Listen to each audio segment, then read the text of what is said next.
அனைவருக்கும் வணக்கம். மது நாட்டுக்கும் கேடு வீட்டுக்கும் கேடு சொல்வது யார்? நம்ம தமிழக அரசு தாங்க. அவங்க விற்கிற சரக்கு பாட்டெல்லாம் அதை ஒட்டியிருக்காங்க. மது நாட்டுக்கும் கேடு வீட்டுக்கும் கேடு. அதே மாதிரி திரையரங்கில் போனாலும் முதல்ல அதான் போடுதாங்க, மது நாட்டுக்கும் கேடு வீட்டுக்கும் கேடு.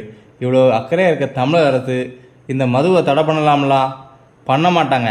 ஏன்னா அவங்களோட வருமானமே அதுதானா. அதை மீறி வருமானத்தை பெருக்க தமிழக அரசுக்கு தெரியலையா? வழி இல்லையா? அது நமக்கு தெரியலை. ஆனால் தமிழக அரசு ஒரு அக்கறை தான் என்ன பண்ணலாம்? எப்பா மாவட்டத்துக்கு 4 டாஸ்மார்க்கு, தாலுகாவுக்கு 1, இதை கொண்டாந்தா கூட வருகின்ற இளைய தலைமுறை மாணவர்கள் இளைஞர்கள் இவங்களாம் அதிகமாக போதை பழக்கத்துக்கு அடிமையாக மாட்டான். இவன் சாதாரணமாக ஒரு சின்ன பிறந்த நாள்னாலும் 12ஆம் வகுப்பு படிக்கிற பையன் கூட பிறந்தநாள் பார்ட்டி அப்படிங்க, பீர் வாங்கி அடிக்க போகிறோம் அப்படிங்க. ஏன்னா கடை முக்குக்கு முக்கு காட்டுக்குள்ள அவன்பாடு வச்சுருக்கான். ஒரு இடத்துல ஒயின் ஷாப் இருந்தாலும் அந்த இடமே டெவலப் ஆகுது. ரோடு வசதியெல்லாம் பயங்கரமாக பண்ணிவிடு கவர்மெண்ட்டு. தமிழக அரசு இப்படி இருந்தால் எப்படி வருங்கால தலைமுறை ஒரு ஆற்றல் மிகு தலைமுறையாக வரும்? இதை எதுக்கு இன்றைக்கி நம்ம பேசுவோம்னா, 2 நாளைக்கு முன்னாடி கல்லூரி மாணவி விடிய விடிய சரக்கு அடிச்சுட்டு ஈவினிங் வர பிள்ளை தூங்குது கூட சரக்கு அடித்த பிள்ளையெல்லாம் நினச்சிருக்கு. ஆனால் போய் எழுப்பும்போது அந்த பிள்ளை இறந்துட்டு, அதுவும் பெண் குழந்தை. இது எப்படி நடந்தது? யாரால் நடந்தது?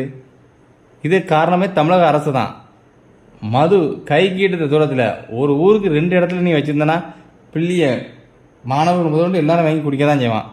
மாவட்டத்துக்கு 1 தாலுகாவுக்கு 1 வச்சுருந்தனா அவ்வளோ லாங்காக போகிறதா, இது போனால் பிரச்சனை ஆகும்னு சொல்லி ஓரளவு கட்டுக்குள்ளே இருக்கும். தஞ்சாவூரை சேர்ந்த கல்லூரி மாணவி அதிகமான மது போனையால் இறந்துருக்கு. எவ்வளோ பெரிய சோகம். ஆனால் தமிழ்நாட்டில் இது ஒரு பெரிய சோகமாக ததா? 10ஓட 1 11. இது எங்குங்க எல்லா பக்கமும் நடக்குங்க அப்படிங்கிற ஒரு சாதாரணமாக ஆகிப்போச்சு. அதுவும் கல்லூரியில் ஒரு ஹாஸ்டலில் பிடிச்ச பிள்ளைய அழகாக கூட்டமாக இருந்த சரக்கு அடிச்சிருக்குவேன். அது சாதாரணமாக ஒரு நடக்கக்கூடிய நிகழ்வு இல்லை. இது மிகப்பெரிய சோகமானது. ஒரு தலைமுறைக்கு ஒரு அழிவு பாதைக்கு கொண்டு செல்லக்கூடியது தான் நிகழ்வு. அதுவும் திராவிட கருத்துக்கள் பேசுகிற பெண் பிள்ளைக்கு சுதந்திரம் கொடுக்கும் அப்படின்னு சொல்லி, பெண் சுதந்திரம்னா என்ன? தமிழ்நாட்டில் 70-80 வருஷத்துக்கு முன்னாடியே பெண்கள் சுதந்திரமாக இருந்திருக்காங்க. நம்ம ஔவையார் ஒரு கவிஞர். இப்போ தான் தமிழகத்தில் ஏதோ கவிஞர்கள் இருக்க மாயும், பெண் பிள்ளைகளுக்கு திராவிடம் வந்து தான் சுதந்திரம் கொடுத்து கவிஞர்களை உருவாக்கணுமாயும் பேசிக்கிட்டு இருக்காங்க. தமிழன்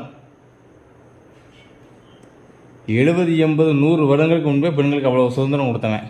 அப்படிப்பட்ட தமிழகத்தில் ஏதோ திராவிடம் வந்து தான் நாங்கள் பெண்களுக்கு சுதந்திரத்தை கொடுத்தோம், அதை கொடுத்தோம், இதை சொல்லிட்டு பெண் பிள்ளைகளை சீரழிக்கக்கூடிய இதில் செய்யுது.